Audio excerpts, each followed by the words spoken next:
Vean el aviso que dije lo mismo.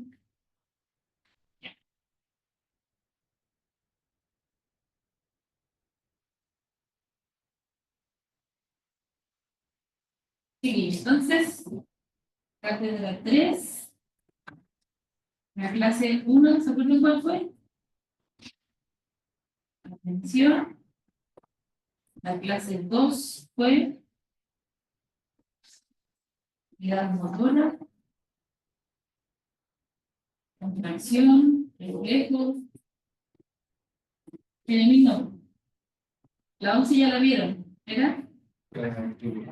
Vestibular. Así todo lo mismo. ¿Se acuerdan? Isomato. Y la 12 que se volvió esta clase como más livianita de teoría, que es de control. Esta es como la quinta para cerrar la asignatura. Se supone que durante todo el semestre hemos visto cómo nos movemos, cómo las neuronas se conectan. Entonces la idea es que al final del curso entendamos que nos movemos por estímulos, por un objetivo, en un ambiente, y que cada persona o individuo tiene sus propias características, ¿cierto? ¿Quieren que hable de las 4 o quieren de las 4? ¿Vinieron a todos? Sí, no vinieron, pero es como hasta dos niveles como para saber por dónde. No tengo problemas para enseñar la primera, pero la clase de atención habla mucho de los tipos de atención que existen y los clasifica según Ballesteros, que es un artículo que hay una tablita en la clase.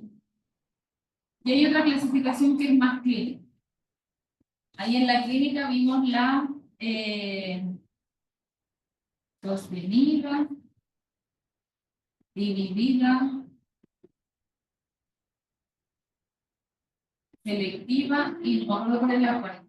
Acá, según Ballesteros, hicimos una clasificación por varios criterios. Había una, por ejemplo, que era si era auditiva o era visual. Había otra atención que era encubierta, como que presta atención, pero no lo demuestro, y otra que sí presta atención. Yo en mi sección les daba el ejemplo cuando alguien me decía que mira, ahí está allá. Y uno, oh, eso es como abierta porque se nota corporalmente, y la otra la encubierta cuando uno mira disimuladamente. Otra era la sensorial, otra era otra categoría, pero es una tablita. Entonces la cátedra se pregunta, según la clasificación de Ballester, y ahí ustedes tienen que acordarse de la tablita,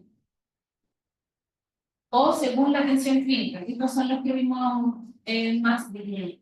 Después de eso, de entender las diferencias entre ellas, hay una tablita que dice las características de la atención o el proceso atencional.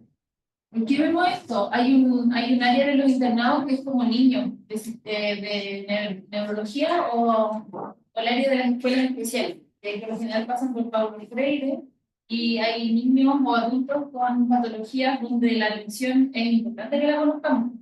Y es algo que como INE no lo vemos mucho.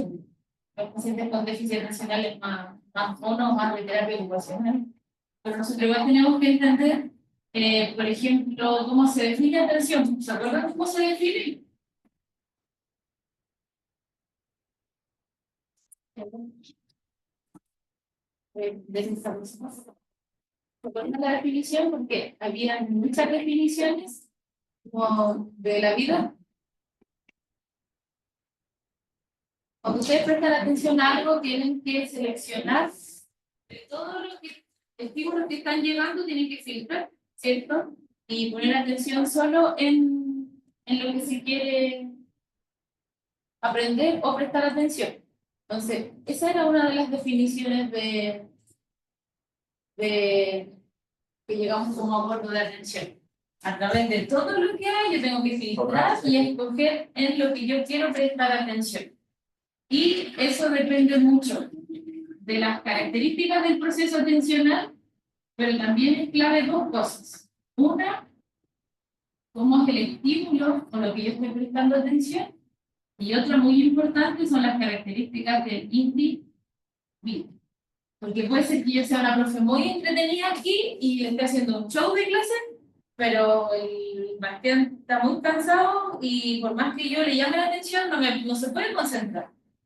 Y usted quizás la profe es súper fome, pero usted quiere aprender, entonces usted pone atención igual. Entonces, las características del individuo, como su experiencia, como vivieron, cómo están hoy día, son claves para el proceso atencional. Y cómo el estímulo también es clave. ¿Se entiende? Por ejemplo, cuando tocan la bocina, yo voy muy ensimismada, pero una bocina me... ¿Qué pasó? ¿De dónde llaman? O cuando suena una sirena, o cuando suena el celular. Esas son características del estímulo. Pero las características del individuo es, yo quiero ser un kine, quiero yo estudiar y que me vaya bien, pues si la profe, por muy fome que sea, yo le voy a poner todo el empeño para que me vaya bien. Me voy a concentrar, aunque tenga voz rara, aunque la profe sea rara, pero yo me concentro y me enfoco porque yo quiero. Entonces, las motivaciones de la persona también influyen. Y al revés, pues, si no, la profe Es como se mandando desde el hipocampo la vida que te ayudan con la adicción para obtener información o la media. sí, también, sí, pues, la amígdala que la del placer, la de las adicciones. Entonces, es clave lo que yo quiero como persona. El ejemplo contrario, alguien que me dijeron que estudiara aquí, no me matricularon, vengo, no tengo ni una gana, y la profesora, cada ejemplo, explicar bien. Pero si el cabrón no quiere, no va a poner atención y no va a aprender. Entonces, estos dos son claves que intentamos las diferencias. Por ejemplo, para hacer publicidad en la tele, esto lo tienen ya estudiado. ¿Con qué color usan para hacer promoción? ¿Qué colores siempre vemos en la tele? ¿Y Coca-Cola? El color rojo, ¿no? La Copec, el cielo, las nubes. Ya está todo estudiado. Saben que amarillo y rojo, uno, aunque no quiera mirar el cartel igual en la carretera, voy manejando, súper concentrado, pero el cartel es tan grande que me llama la atención, pues, aunque yo quiera ser una conductora enfocada en mi pista, me distrae de lo que estoy mirando. ¿Se entiende? Eso. Entonces, estas dos características, cuando el proceso atencional nace como de la persona o nace del estímulo, en el ejemplo de la bocina, tienen dos nombres. Ambas son atención selectiva, pero una se llama bottom-up, ¿suena? Y la otra se llama top-down. La del individuo me gusta todo porque yo con mi cabeza arriba todo, me concentro, quiero estudiar, entonces aunque sea fome la clase, yo voy a poner atención y voy a aprender igual. Y bottom-up es que yo no quería poner atención, pero la bocina suena tan fuerte, o el profe habla tan fuerte, igual lo termino escuchando y poniendo atención. Entonces, top-down es una atención selectiva que se logra gracias a las motivaciones del individuo, y el bottom-up no tiene ningún mérito de la persona, sino que el estímulo es tan llamativo que todos vamos a mirar ese estímulo. ¿Ya? Las dos son selectivas, solo que una nace de la persona y la otra nace del estímulo. La definición, como habíamos dicho, era como filtrar de todos los estímulos sensoriales que existen el que yo quiero prestar atención. Y para eso tengo que tener como una capacidad de percepción también, ¿cierto? Percibir el estímulo antes de prestar atención. Los tipos de atención, la selectiva es que me enfoco en uno, ¿cierto? La dividida es que voy a estar observando dos cosas en simultáneo, o haciendo dos, escribiendo y mirando, o cuando hago música y miro una nota. Sostenida tiene que ver con la mantención en el, bien, como la atención sostenida es como estar concentrado, 10 minutos estudiando algo. Y el faltó aquí la atención de desplazamiento. Esta lo hacemos siempre, pero no nos damos cuenta. Y lo otro que yo le decía a mis chiquillos que todo esto como son definiciones teóricas, pero nosotros en una foto hacemos muchas cosas. Pues. Puede ser que ustedes ahora qué atención estarán haciendo dividida quizás porque están pensando en algo y están intentando poner atención. Pero también están mirando la pizarra y la miran a mí, ¿cierto? Porque llevamos, no sé, 10 minutos de tutoría y también de desplazamiento, porque me miran a mí, que yo les hablo algo y después miran la pizarra. Entonces estamos haciendo toda la atención en simultáneo. Por eso depende cómo se mire y entenderlo cada uno, poder justificarlo. Antes esta cátedra traía desarrollo. Pues habían fotos con análisis. Entonces, dependía cómo la justificaran, a casi todos les ponía bien porque decían, no, yo veo que es sostenida porque Cuando voy manejando, estoy, no sé, 5 minutos entre una cuadra y no, sí, pero razón. Otro pone no, dividida porque voy mirando el celular y mirando adelante, o miro la pista y miro si hay bicicleta y peatones, no, sí, pero razón. ¿Me entiendes? Como que todas coexisten. Pero ponemos ejemplos y somos más estrictos para referirnos a una o a la otra. ¿Qué características hablamos del proceso atencional? Una era la distracción, la distribución. No es lo mismo que yo le diga, chiquilla, apréndanse mi número de teléfono, a que se aprendan 20 números. Eso tiene que ver con el volumen. Hay clases, por ejemplo, hay cátedras que son muchas materias y otras que no es tanta.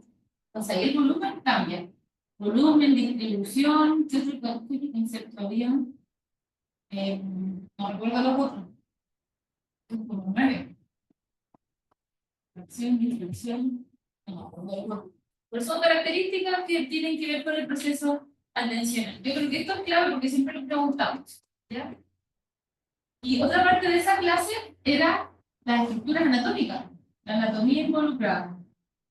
Entonces, frente a esto existe un caballero que se llama Posner, no me acuerdo del 1900 no sé cuánto, que dijo que para estudiar el proceso atencional había 3 zonas principales en el cerebro.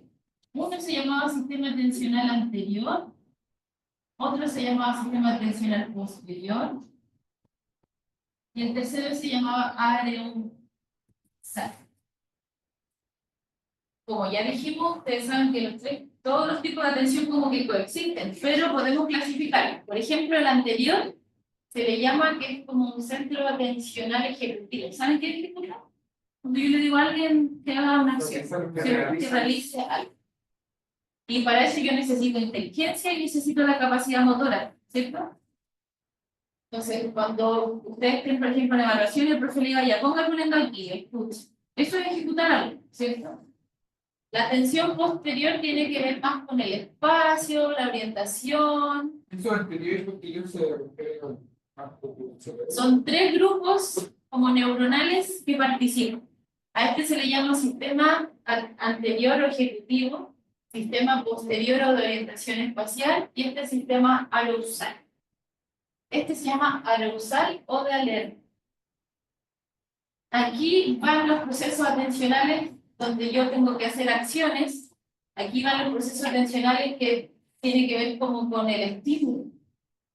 Por ejemplo, aquí, el top-down va acá. El bottom-up va acá. Y yo iba caminando y sonó una bocina y la miré. En el espacio, la orientación, lo sensorial. En el caso del semáforo de ver mi vida correr riesgo, sí, también podría ser acá. ¿Cuál me gusta dar acá el ejemplo? La característica de este sistema atencional es, como dice acá, cuando hay más riesgo de peligro, y esta es la característica que tiene, que yo me pongo errática, que puedo cometer errores. ¿Qué ejemplo doy siempre? Yo misma, si voy caminando de noche en el centro, en una calle a las 12 a la 1, me da miedo. Entonces intento activar todas mis zonas de atención porque creo que puede venir algo, uno perseguía. Entonces, ¿qué hace eso? Yo me asusto, ahí era un perro, o era un gato. Y uno puede cometer errores. Pero también me sirve si es que viene alguien, estar atenta y salir corriendo. Entonces, este es el de alerta. Tiene que ver con aumentar los errores, tiene que ver con evitar accidentes, por así decirlo, o evitar riesgos. ¿Qué estructuras anatómicas participan aquí? La formación reticular. La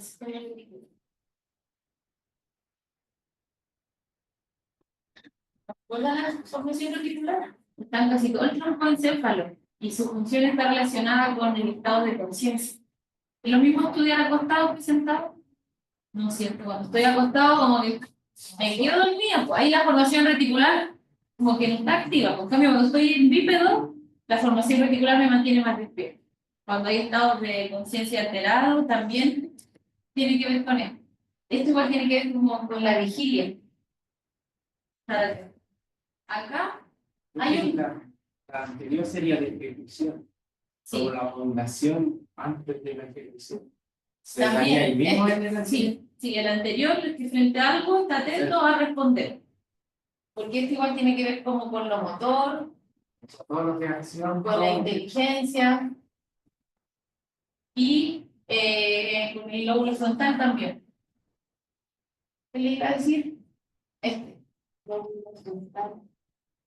Me parece que acá, ¿cuál es el lóbulo? No lo hemos visto. Está a cargo de lo sensorial. Es sensorial pero auditivo. Somatosensorial. eh, eh,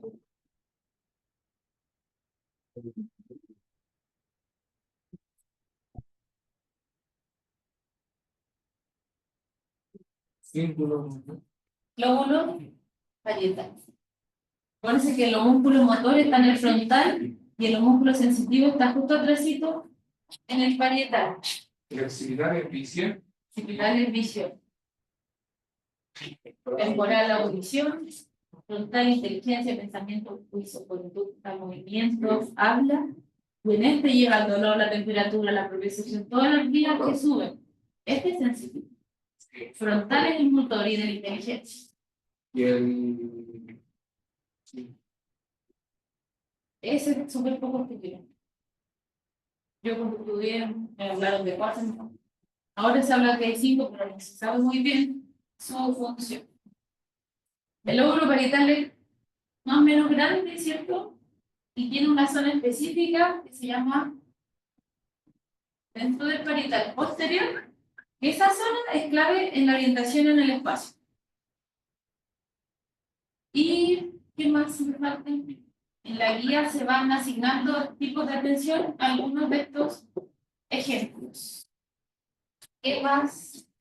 En el de desplazamiento habían 3 estructuras claves que se activaban. Que lo tengo aquí. Estaba el núcleo pulvinar, el cuidado y el. Me parece que era el tercero.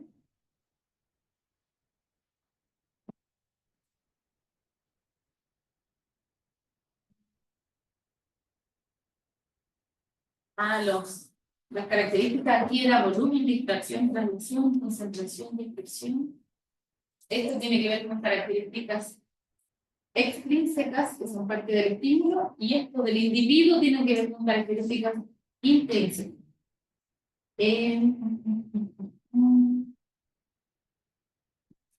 Las 3 áreas que le estaba diciendo del desplazamiento, el primero era el lóbulo posterior. Acá era mesencéfalo. Y el último era el núcleo pulvinar del tallo. No les expliqué sí les dije, el ejemplo que les di fue que miran la pizarra o miran a mí, ¿cierto? Están atentos, es como una dividida, pero voy y vuelvo. En un partido es lo mismo, ¿no? como cuando Mira la pelota, mira al compañero. ¿Qué mira cuando caminamos? va Para adelante, para arriba, para el lado, para adentro. Cuando vamos conduciendo, ¿qué va haciendo uno todo el rato? Mira para adelante, pero las bicis, el semáforo, los peatones, los perritos, los gatitos, las mascotas. Son muchas cosas. O en los partidos de fútbol que a veces hay como varias cámaras, varias vistas. También hay atención con desplazamiento. Miro la pelota, pero miro al arquero, miro todo lo que está ocurriendo.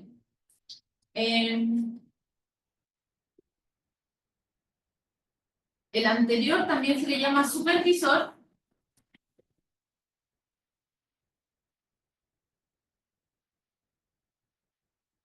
Arousal, que me pasé. Arousal. El anterior se caracteriza por ser el top-down, cuando la atención es voluntaria. Y ahí participa la atención dividida y sostenida. El anterior. ¿Qué dije? sí, Dividida, sostenida y en el otro, en el posterior, se llama de orientación y el tipo de atención es la selectiva, pero ahora la bottom up, ¿cierto? Esta la habíamos dicho. Bottom up. Vamos a poner bottom up. Y la otra atención es la de desplazamiento. ¿Qué tiene que ver la orientación en el espacio? Entonces, cuando voy conduciendo, predomina esto.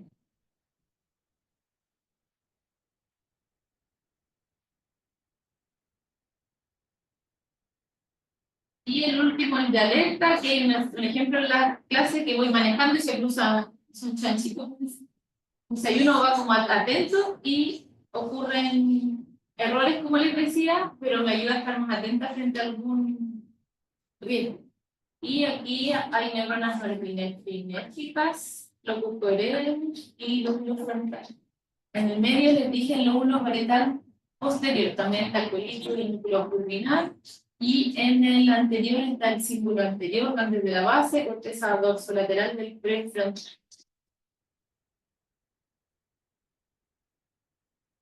Y al final de esa clase hablamos de trastornos de la atención. Prosexia es cuando hablamos de atención. Hipoprosexia es que como que estoy muy baja, no estoy tan atenta, falta de atención.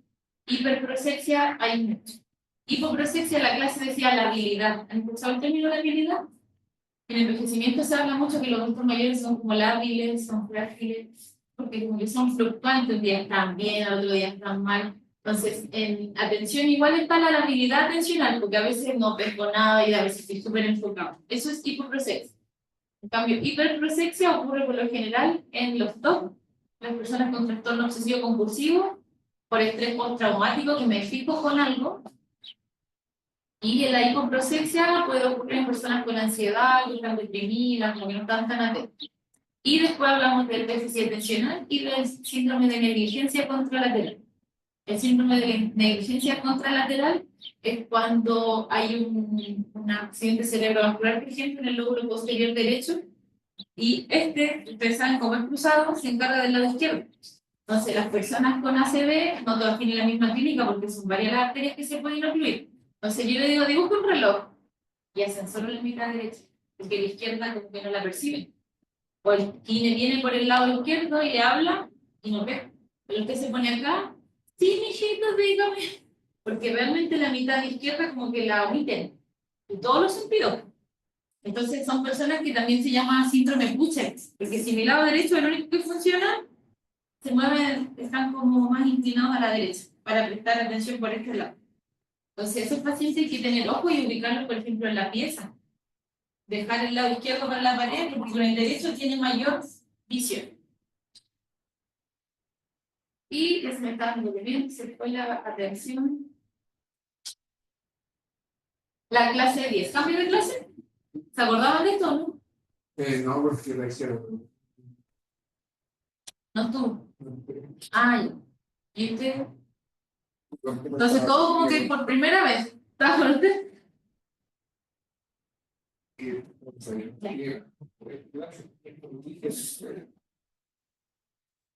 Ah, lo diré todo el mundo.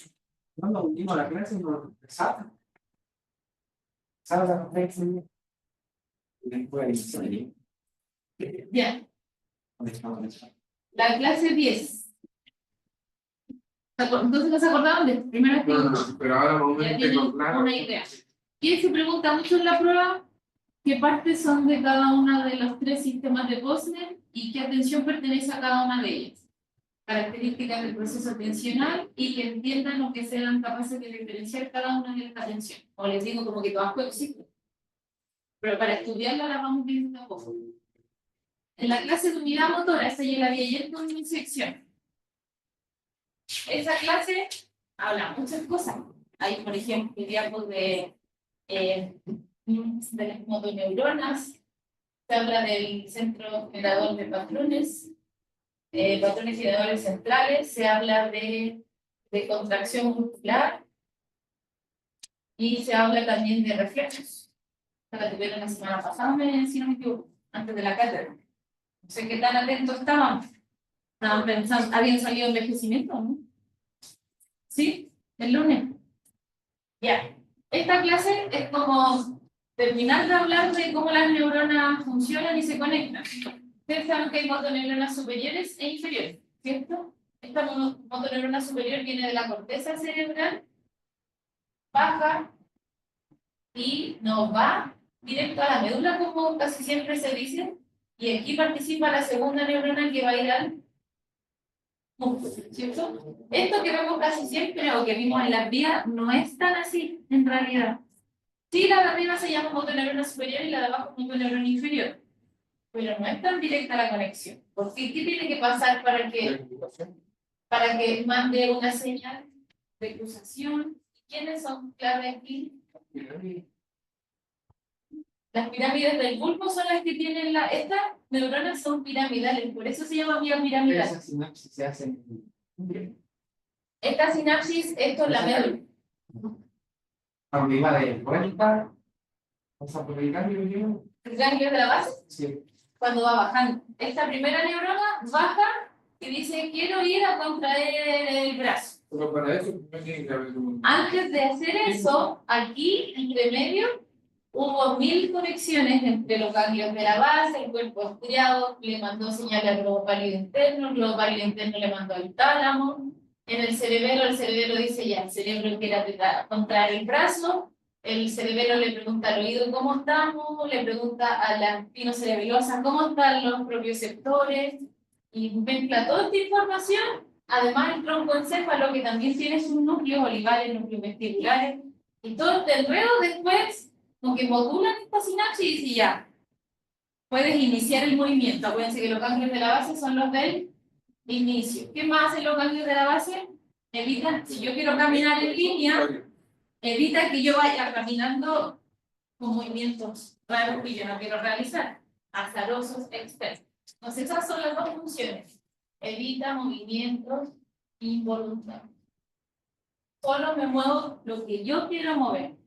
Cuando hay movimiento extraño es porque este no está funcionando, está fallando. ¿Qué le aporta al cerebelo? Al equilibrio. Los dos son como que modulan o coordinan. El equilibrio y la audición, No. Son los oídos internos. Precisión. Fluidez.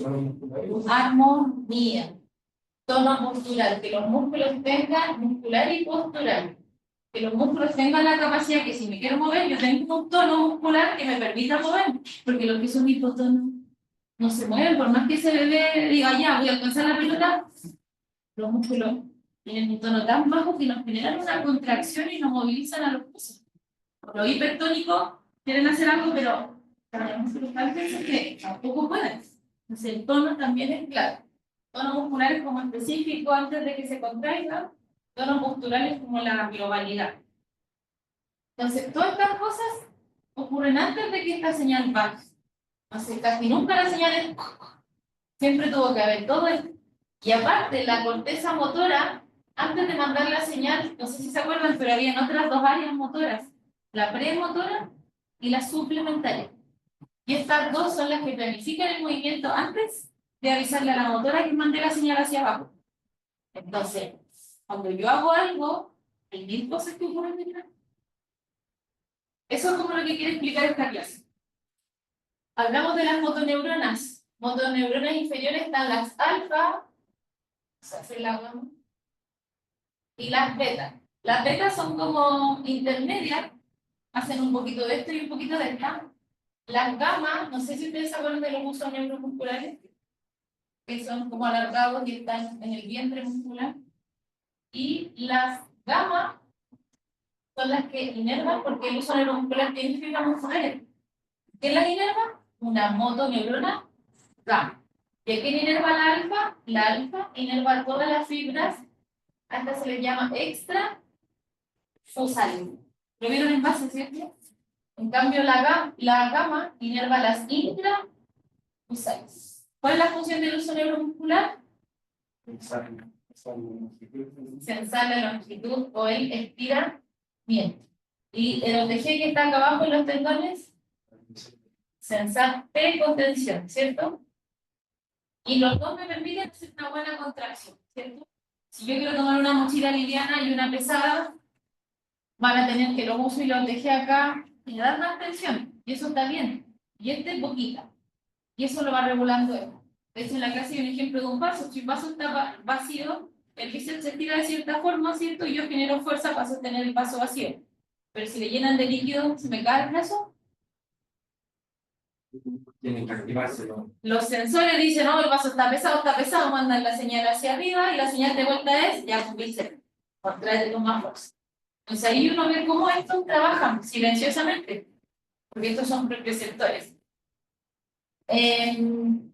Después hablamos de la contracción. ¿Se acuerdan ustedes, yo creo, de cuando vimos que la neurona iba al músculo, liberaba la acetilcolina, en el músculo entraba el sodio, se excitaba la membrana, había túbulos T que enviaban esta señal excitatoria por el sarcolema. Al lado del túbulo T estaban los retículos sarcoplásmicos que estaban llenos de calcio. Cuando la señal baja, aquí se activaba un receptor que era el dihidropiridina, y ese le decía al retículo abre el de rianodina y que el calcio se libera. ¿Y qué hacía el calcio? Se iba a unir a las moléculas de actina, específicamente a las troponinas, ¿se acuerdan? Y las troponinas C le decían a la tropomiosina que se desenrollara. Le decía a las troponinas que se desenrollaran para que las cabecitas de miosina, que tenían un ATP y se hidrolizaban, liberaban el fosfato y le daba la fuerza para unirse, y después para decirle a la actina, ven para acá. Y ahí la actina se empezaba a entrecruzar y hacía los puentes cruzados. Si estaba muy lejos, poca fuerza. Muy cerca, poca fuerza. Y ahí tengo fuerza y espacio para entrecruzar. Llegaba, dijimos, el calcio con la troponina y así hacíamos una contracción pura.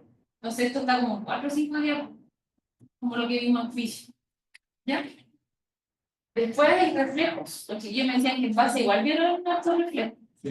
Aquí vimos 4. El miotático inverso, el de retirada flexor y el extensor cruzado. El miotático es clave con el uso. El miotático es golpeo el tendón, que es como el típico ejemplo. Al golpear el tendón se estira y el cuádriceps también se estira y el uso neuromuscular reacciona y dice, ¿qué hago frente a un estiramiento? Una contracción. Entonces contraigo el cuádriceps y pego la pata. Eso mismo pasa en la mandíbula, pasa acá, pasa en el aquiliano, todos los tendones reaccionan igual. Golpeo al músculo, el uso se activa y dice, contraete. Existe igual el miotático inverso, que el objetivo de este es protección. Si el miotático era un estiramiento, luego una contracción, ¿qué hará este? Una contracción busca un estiramiento. Por eso le digo protector. Y aquí el que se activa es el OTG. ¿Por qué? ¿Qué pasa si yo quiero llevar esto y se me liviana porque es súper pesado? Y digo, yo puedo. Mi músculo me va a decir, no puedes porque es muy alta la tensión, más de lo que yo puedo soportar. ¿Y qué voy a hacer? Me va a caer. Hoy estamos a... No.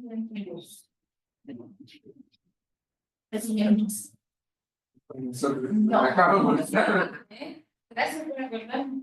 ¿Se entiende los dos reflejos? El estiramiento me contrae y en el otro la contracción me estira. Aquí es uso, acá boteje.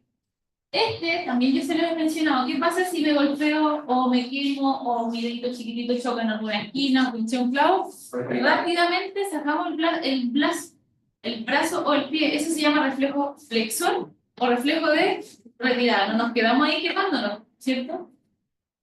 Entonces, este es un reflejo que involucra activar a mis flexores, bíceps o isquiosurales, pero es un reflejo, estos son monosinápticos, estos de acá son poli, porque mientras yo contraigo a este y a este, ¿qué tengo que hacer con el bíceps y el cuádriceps? Tengo que inhibirle, decirle, oye, tírate porque quiero contraer al otro.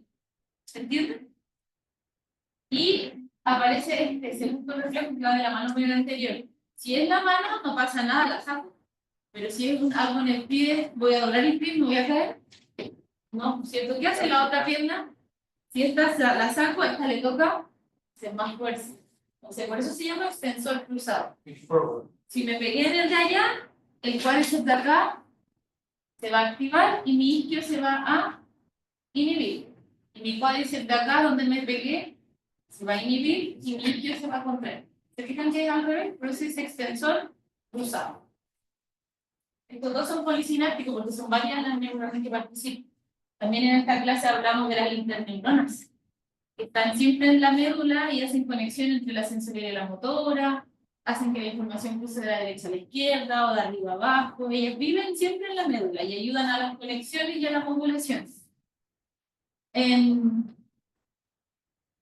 ¿Qué más? Yo pensé que se liberaría del área. Bueno, ¿De qué área sería? ¿De las 4 y las 6 o no? sí. La 4 la motora, la 6 la premotora. Sí, las áreas de bloque. Me faltan los generadores de patrones y ahí cambiamos la clase 11.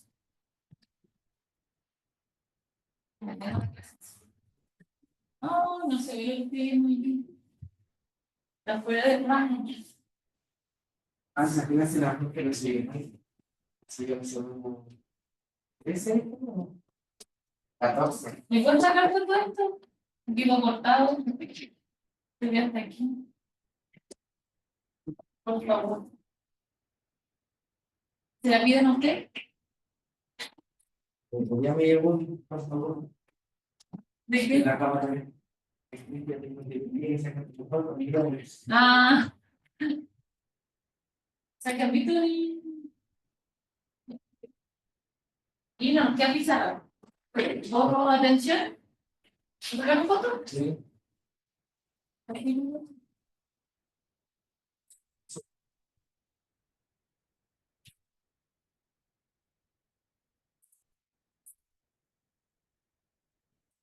¿Y qué nos faltaría entonces?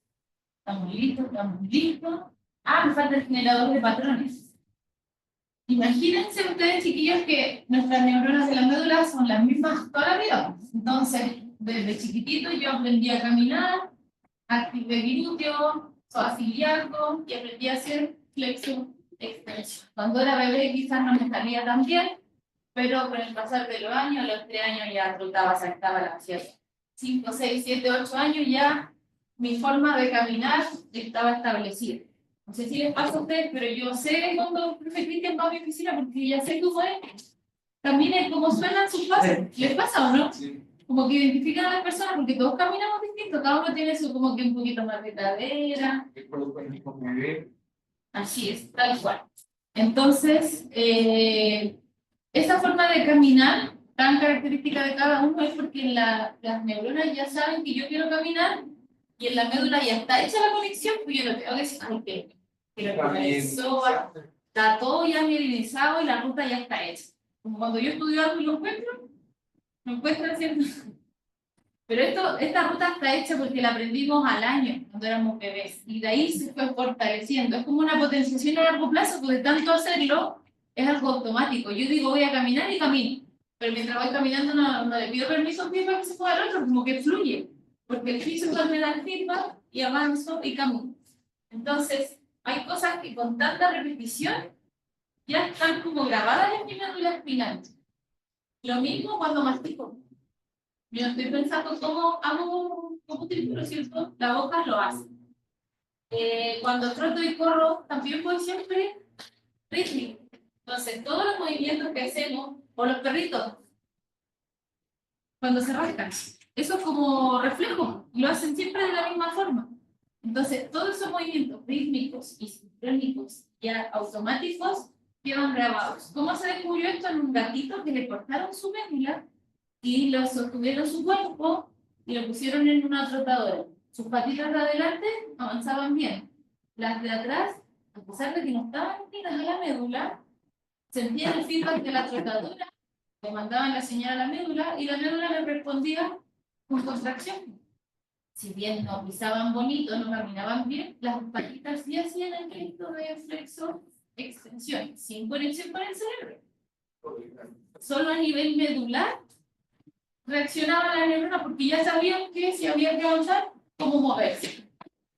Esos son los generadores de patrones centrales. Y de aquí, no sé qué vieron, no he visto la clase. Pero tienen que haber visto el oído interno, o el oído del medio.